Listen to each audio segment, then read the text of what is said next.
जी का जन्मोत्सव मनाने के लिए यहाँ एकत्रित हुए हैं।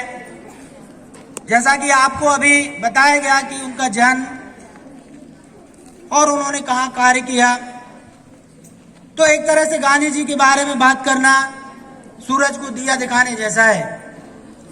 लेकिन कुछ अनकही बातें, कुछ किस्से, कुछ कहानियां उनसे जो जुड़ी हुई हैं, जो हमारे लिए प्रेरणा का कार्य कर सकती हैं, उनको लेकर मैं यहाँ उपस्थित हुआ हूँ। आप सभी को पता है कि जब जब भारत भूमि पर अन्याय और अत्याचार बढ़ा है, तब किसी न किसी महापुरुष ने अलग अलग रूप में यहाँ जन्म लिया और यहाँ की जो त्रासदी है उसको दूर किया। भगवद गीता में कहा गया है, यदा यदा ही धर्मस्य ग्लानिर्भवति भारत अभ्युत्थानम अधर्मस्य तदात्मानं सृजाम्यहम्।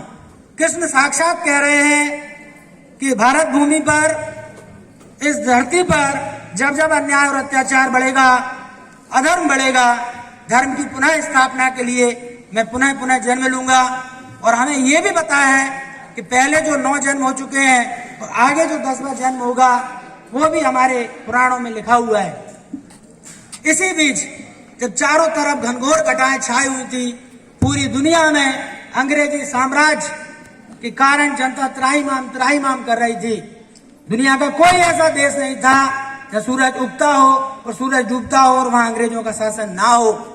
ऐसे अन्यायी और अत्याचारी शासन के बीच में ही 2 अक्टूबर 1869 को पोरबंदर, जो आज का गुजरात है, राजकोट के दीवान करमचंद गांधी और पुतलीबाई के घर एक नन्हे शिशु का जन्म हुआ। हमारे और आपकी तरह प्राथमिक एजुकेशन जब वो प्राप्त कर रहे थे, उन्होंने देखा कि उनकी जो माताजी हैं वो पारायण व्रत करती थी, सूर्य पारायण व्रत, कि जब तक बरसात के दिनों में सूर्य भगवान को वो अर्घ्य नहीं दे देती थी तब तक भोजन ग्रहण नहीं करती थी। बालक मोहन के मन में इन सभी बातों का बड़ा प्रभाव पड़ा।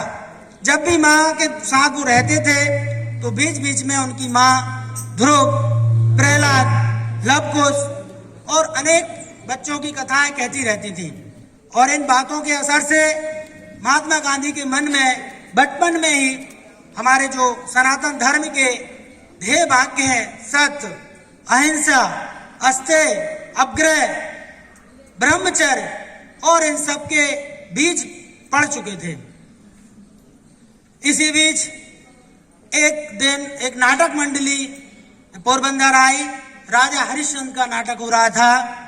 हम जानते हैं बच्चों के बाल मन पर किन चीजों का क्या क्या असर पड़ता है।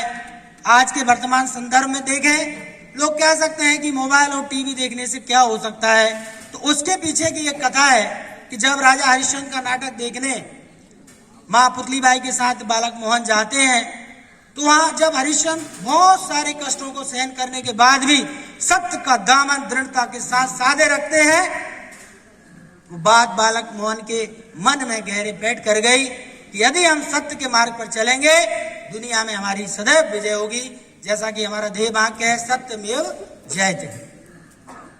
धीरे धीरे बालक मोहन बड़े हुए और चूंकि पिता के पास धन वैभव की कोई कमी नहीं थी, राजकोट के दीवान का मतलब होता है पूरे गुजरात का मुख्यमंत्री। जब पैसे धन दौलत की कमी नहीं थी तो उच्च शिक्षा के लिए इनको इंग्लैंड भेजा गया। जब इंग्लैंड भेजा गया, नॉर्मली जैसा सब पढ़ते पढ़ते धीरे धीरे उन्होंने वहां बैरिस्टर की जो डिग्री थी वो प्राप्त की।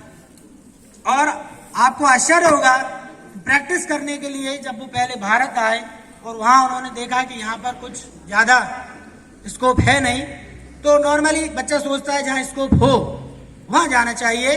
तो उसी समय उनके पिताजी के जो मित्र थे, एक दक्षिण अफ्रीका से आए हुए थे। दक्षिण अफ्रीका में कुछ केस उलझे हुए थे जिनके कारण भारतीयों को परेशानी का सामना करना पड़ रहा था और उन्हें एक ट्रांसलेटर कम बैरिस्टर की आवश्यकता थी, जो गुजराती भाषा में लिखे हुए उनके जो पत्र हैं उनका वाचन अंग्रेजी भाषा में कर सके और उनकी दलील भी कोर्ट के सामने प्रस्तुत रख सके। बालक मोहन अब बैरिस्टर हो चुके थे और ये सन 1893 की बात है। इस सन को इसलिए बताना जरूरी है कि सन 1893 में 2 व्यक्ति भारत भूमि को छोड़कर विदेश में गए।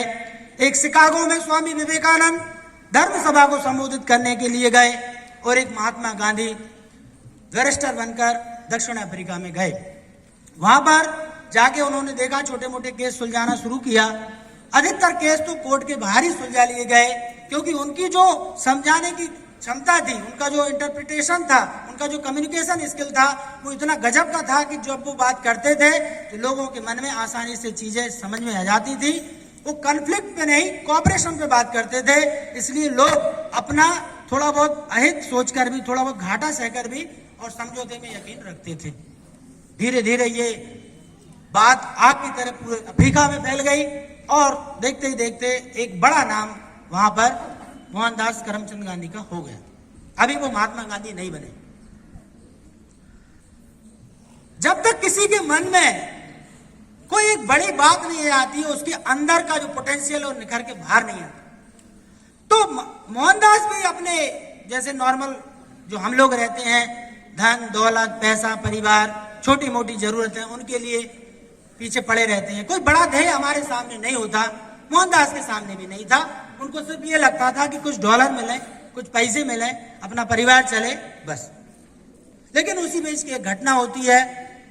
एक केस के सिलसिले में दक्षिण अफ्रीका की राजधानी प्रिटोरिया से डरबन जाते समय जब उन्होंने फर्स्ट क्लास ट्रेन का टिकट खरीदा, पैसे की कमी नहीं थी, उन्होंने कहा कि जब जाना ही है तो फर्स्ट क्लास में जाएंगे। तो वहां पर लिखा हुआ था कि केवल यूरोपियन के लिए है, ब्लैक डॉग और इंडियन इसमें नहीं बैठ सकते। लेकिन उन्होंने कहा कि मैं चूंकि बैरिस्टर हूं, कानून जानता हूं, जो टिकट खरीदेगा उसको बैठने का अधिकार है, और वो ट्रेन के फर्स्ट क्लास के डब्बे में बैठ गए। सबसे पहले तो वहां बैठने वाले लोगों ने उनका बहुत मजाक उड़ाया, और जब टीटी आया तो उनसे भी वो भिड़ गए। उन्होंने कहा मेरे पास टिकट है, वैलिड टिकट है, फर्स्ट क्लास श्रेणी का है, मैं क्यों नहीं बैठ सकता। तो टीटी ने जो उनको बोला कि लिखा हुआ है कि ब्लैक और इंडियन डॉग यहां पर अलाउ नहीं है, किसी भी ब्लैक को परमिशन नहीं है कि वो फर्स्ट क्लास टिकट लेकर यहां बैठ सके। आप टिकट ले सकते हो लेकिन बैठ नहीं सकते। बहुत उहापोह की स्थिति हुई। एक पीटरबर्ग करके वहां एक स्टेशन था छोटा मोटा, रात के ठीक 12 बजे, दिसंबर की कड़कड़ाती ठंड,